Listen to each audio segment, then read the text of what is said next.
The call came at 9:30 on a Tuesday morning, right when I was reviewing quarterly reports for the marketing firm I'd built from nothing over the past 15 years.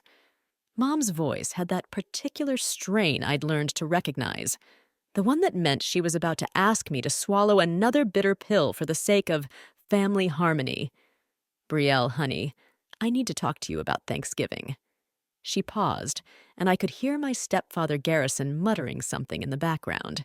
His sister Cordelia and her whole family are flying in from Phoenix this year, and you know how they feel well, about you not being Garrison's biological daughter. My coffee mug froze halfway to my lips. After 12 years of marriage to my mother, after 12 years of me writing checks to help with their mortgage, their car payments, their medical bills, after 12 years of pretending his family's cold shoulders and whispered comments didn't cut like glass, this was happening.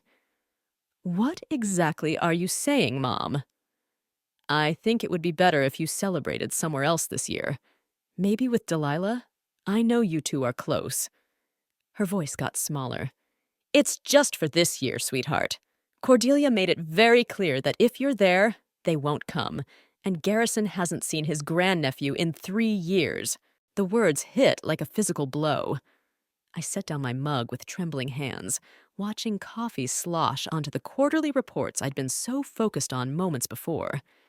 15 years of building my business, 10 years of financial support that had kept their heads above water, and I was being uninvited from my own family's table because his relatives couldn't stomach my presence. "I understand," I said quietly, though my voice sounded strange even to my own ears. "I'll make other plans." After I hung up, I sat staring at those coffee-stained reports for 20 minutes before my business partner Delilah knocked on my office door. She took one look at my face and closed the door behind her. "What happened? You look like someone died." I told her everything: the call, the uninvitation, the years of sending money while being treated like an outsider. Delilah listened without interruption, her dark eyes growing harder with each detail. "Let me get this straight," she said when I finished. "You've been paying their mortgage for how long?" 3 years, $800 a month. "And the car payments?" 2 years, $350 a month. "Medical bills?" "Whenever they need it. Last month was $1,200 for Garrison's dental work." I rubbed my temples. "I've probably sent them close to $40,000 since they got married." Delilah leaned back in her chair. "And they just uninvited you from Thanksgiving because his precious sister doesn't like you." When she put it like that, the humiliation burned even deeper. But underneath the hurt, something else was crystallizing, something that felt like steel forming in my chest. "What are you thinking?" Delilah asked, recognizing the shift in my expression. I opened my laptop and began scrolling through my automatic payments. "I'm thinking about what my accountant always says. Every business relationship should be mutually beneficial." My finger hovered over the recurring transfer to Mom's account. $800, scheduled to go out in 6 days. Brielle. "They want me out of the family." Fine, but family privileges end with family status. I canceled the mortgage payment, then the car payment. Then I deleted their contact information from my emergency medical fund account. The silence was deafening. Not from my family, I'd expected that, but from my own conscience. I kept waiting for guilt to crash over me, for that familiar voice that had always whispered I should be the bigger person, should sacrifice for family peace. Instead, I felt something I hadn't experienced in years: relief. Delilah invited me to her family's Thanksgiving in Connecticut, where her boisterous Italian relatives treated me like I'd been part of their clan for decades. Her grandmother Rosetta pulled me aside while we were clearing dishes and squeezed my hand with surprising strength. "You did right, cara mia," she said in her thick accent. "Family who don't want you at the table don't deserve to eat from your wallet." It wasn't until the following Tuesday that my phone started buzzing. Mom's first text was casual. "Hope you had a nice holiday, sweetheart. Call me when you get a chance." I didn't call. Wednesday brought another message. "Haven't heard from you. Everything okay?" By Friday, her tone had shifted. "Brielle, I'm getting worried. Please call me back." The following week, the mortgage payment bounced. Then the car payment. I knew because Delilah and I were having lunch when my phone rang for the 8th time that day. I finally answered. "Brielle? Thank God!" Mom's voice was breathless, panicked. "There's been some kind of mistake with the bank transfers. The mortgage company called and—" "There's no mistake, Mom." The silence stretched between us like a chasm. I could hear her breathing change. "What do you mean?" "I mean, I canceled the automatic payments. All of them. But why would you do that? We depend on that money. The house isn't my responsibility anymore." My voice remained steady, professional. "Neither is the car or Garrison's medical bills or anything else." "Brielle, if this is about Thanksgiving, this is about respect, Mom. This is about being treated like family instead of like a bank account with legs." She started crying then, those harsh, panicked sobs that used to make me cave instantly. But sitting there in the restaurant where Delilah had celebrated my promotion just last month, where I was treated as a valued friend and business partner, those tears didn't have the same power. "Brielle, please," Mom whispered through her sobs. "You can't just abandon us like this. We've built our budget around your help. The mortgage is due in 3 days, and we don't have it." "You should have thought about that before you chose his family over yours." I signaled for the check, watching Delilah nod approvingly across the table. Maybe Cordelia can help since she was so important that I had to be excluded. "That's not fair. You know we can't ask them for money." The irony wasn't lost on me. They couldn't ask the precious Phoenix relatives for financial help, but they had no problem making me feel guilty for withdrawing mine.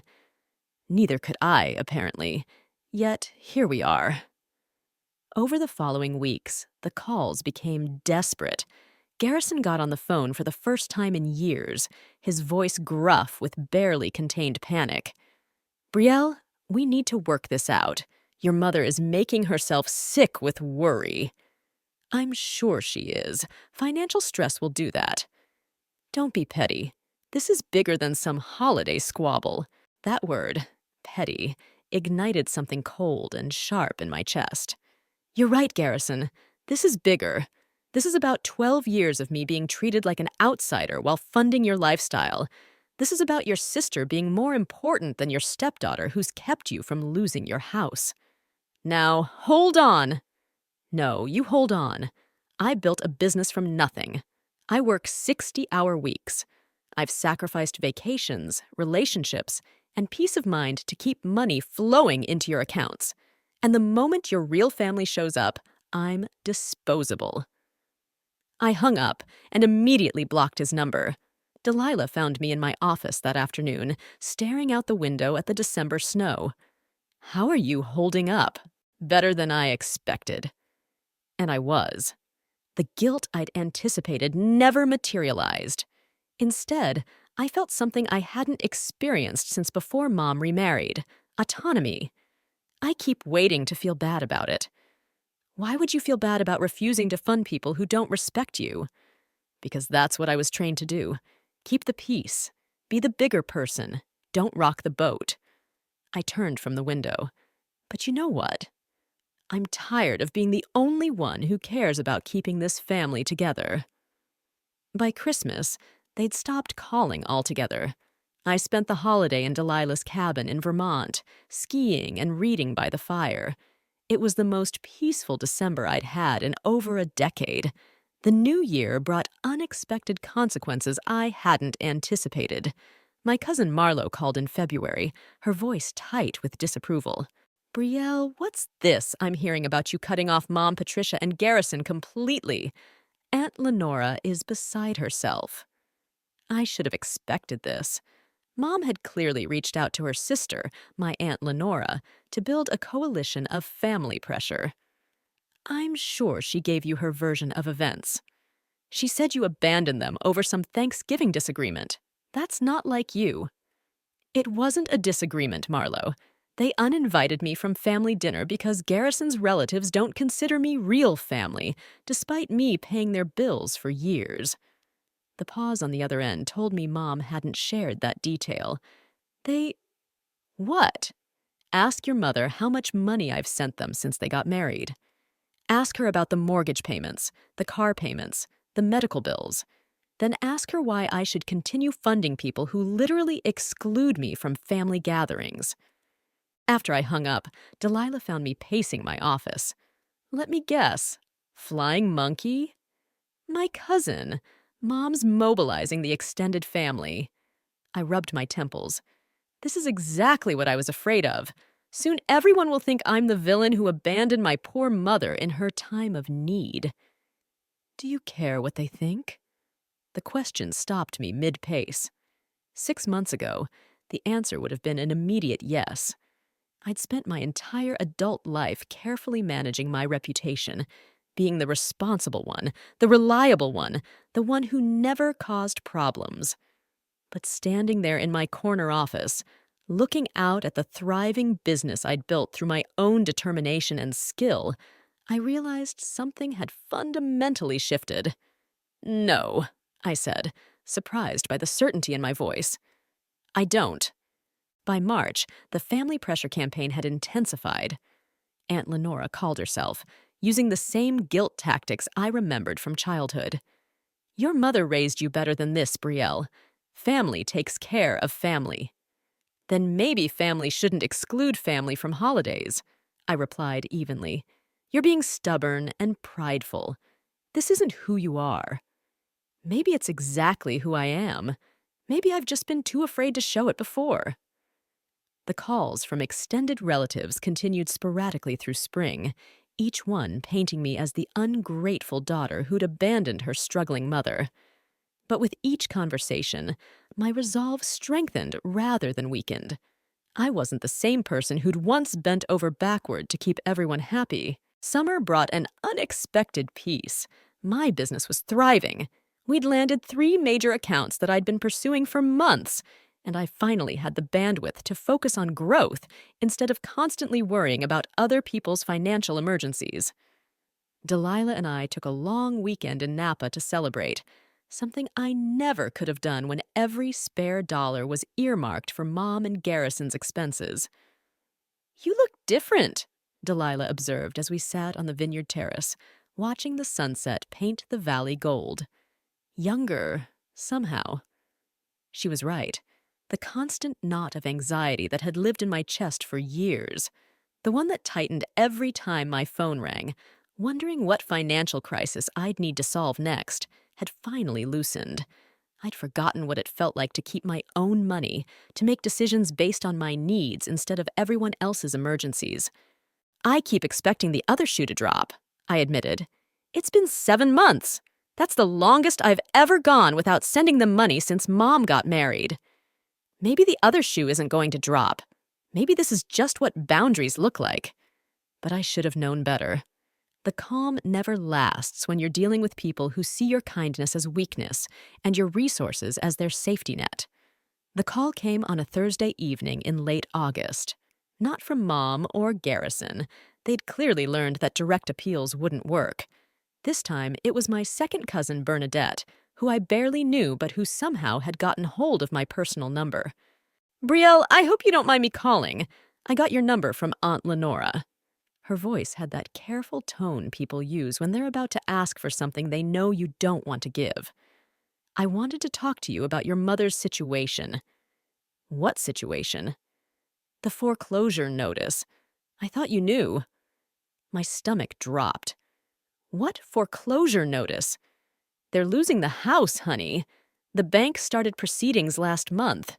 Your mother's too proud to call you herself, but, well, she's desperate. They both are.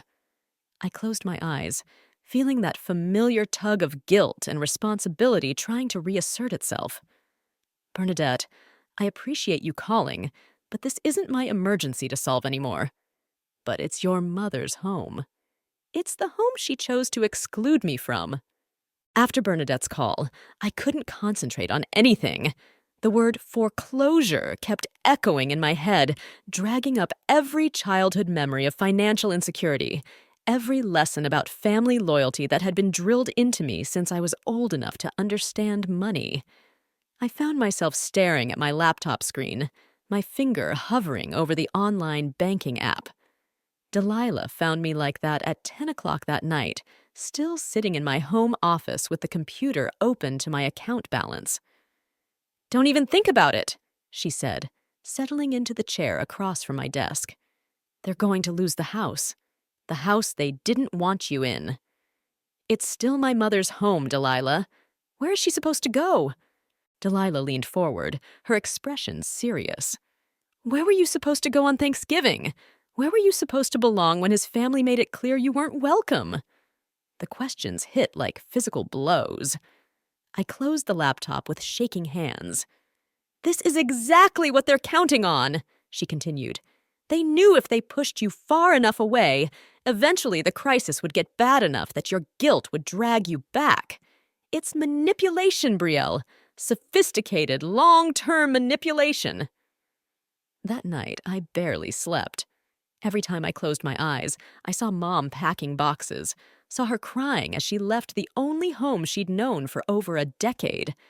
But then I'd remember her voice on that Tuesday morning, casual and dismissive. "I think it would be better if you celebrated somewhere else this year." The next 2 weeks passed in a blur of second-guessing myself. I threw myself into work, but the distraction only lasted so long. Then, on a rainy Saturday morning in early September, my doorbell rang. I looked through the peephole, and my blood ran cold. Mom and Garrison stood on my front porch, both of them looking older and more haggard than I'd ever seen them.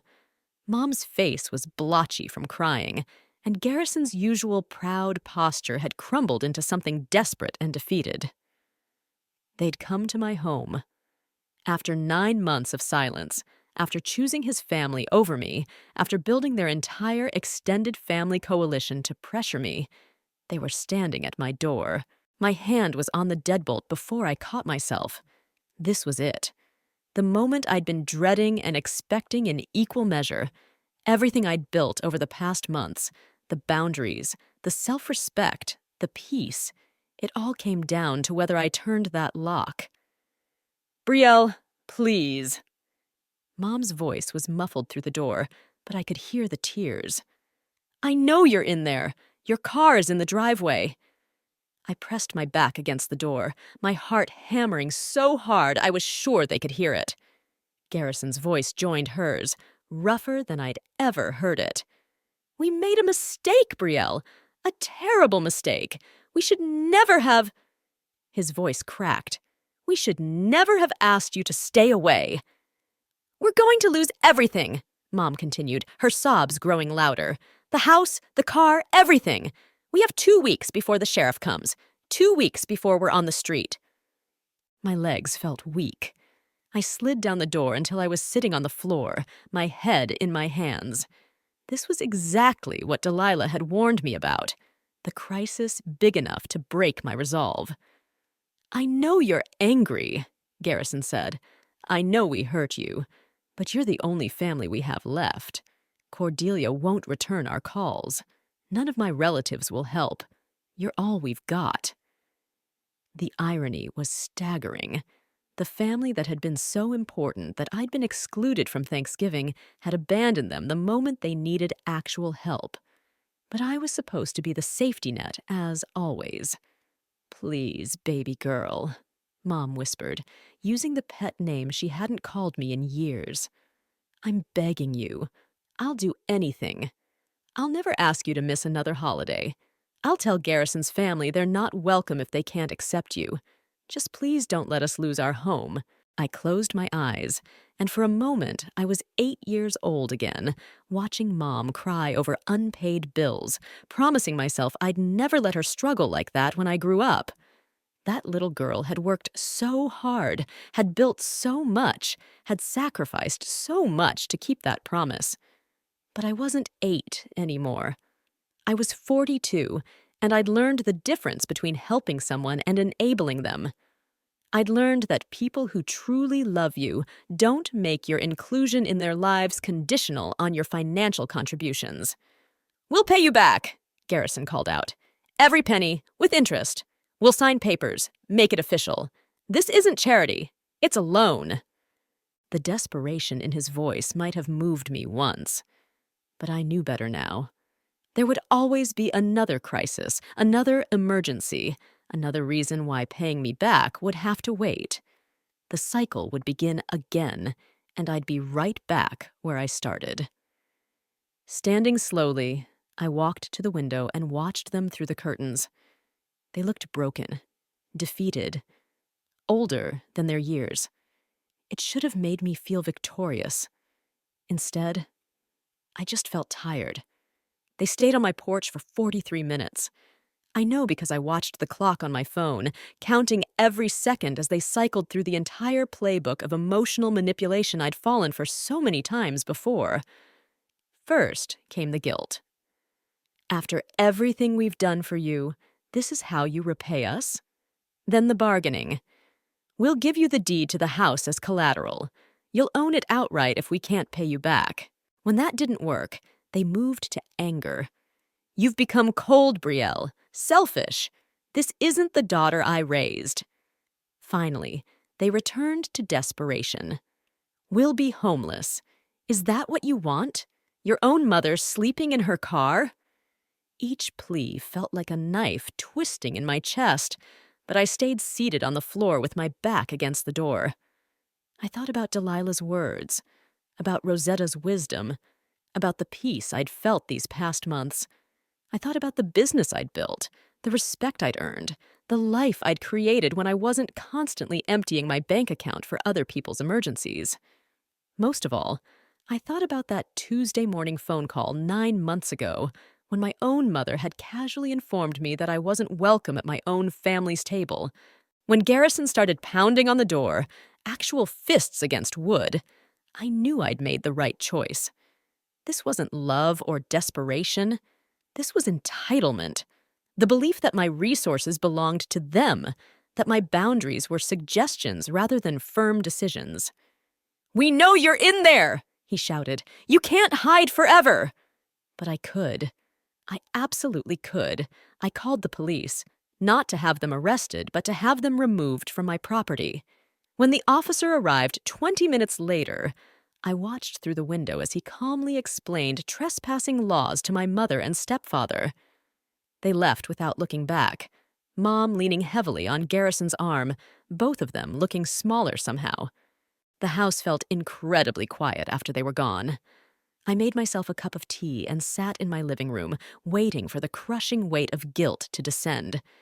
Instead, I felt something else entirely. Clarity. This was who I was now. Someone who didn't negotiate with emotional terrorists. Someone who understood that family wasn't defined by blood or marriage certificates, but by mutual respect and genuine care. Someone who knew the difference between helping and enabling. My phone buzzed with a text from Delilah. "How did it go?" "I didn't open the door," I typed back. Her response was immediate. "Good. Want company?" "Yes." She arrived an hour later with wine and takeout from our favorite Thai place, and we spent the evening planning our next business expansion. Not once did either of us mention the scene on my porch. 3 years have passed since that rainy September morning, and I can honestly say it was the day my real life began. The decision to keep that door closed wasn't just about rejecting their manipulation. It was about finally choosing myself. I learned later, through the family grapevine, that Mom and Garrison did lose the house. They moved into a small apartment across town, and Garrison took a job at a hardware store to supplement his social security. The crisis that had seemed so catastrophic, so worthy of sacrificing my boundaries, turned out to be survivable after all. They figured it out, just like millions of people do every day when they can't rely on someone else's bank account. The extended family pressure eventually died down when it became clear I wasn't budging. Some relatives still whisper about my heartlessness at family gatherings I'm no longer invited to, but their opinions have lost all power over me. I've learned that people who've never set boundaries themselves will always criticize those who do. My business has flourished beyond anything I imagined possible when I was constantly stressed about other people's financial emergencies. Delilah and I opened a second office in Boston last year, and we're considering a third location in Seattle. When your mental energy isn't consumed by guilt and resentment, it's amazing what you can accomplish. I've also started dating again, something I couldn't do when every spare dollar went to Mom and Garrison. I met Jameson at a conference last spring, and for the first time in my adult life, I'm in a relationship with someone who sees my success as something to celebrate rather than exploit. He's never asked me for money, never made me feel guilty for having boundaries, never treated my resources as his safety net. Sometimes I wonder what would have happened if I'd opened that door. I know exactly what would have happened. I'd have written them a check. They'd have promised to change, and within 6 months we'd be right back where we started. The only difference is I'd have lost 3 years of growth, peace, and self-respect. The woman who used to lie awake at night, worrying about everyone else's problems, now sleeps soundly, knowing that other people's crises aren't mine to solve. The woman who once measured her worth by how much she could sacrifice for others now understands that real love doesn't require financial transactions. I think about that 8-year-old girl sometimes, the one who promised to always take care of Mom. I wish I could tell her that taking care of herself isn't selfish. It's necessary. That boundaries aren't walls. They're doorways that only let in people who truly deserve to be there. Now tell me, what would you do if you were in my place? Don't forget to subscribe to this channel and comment where you're watching from.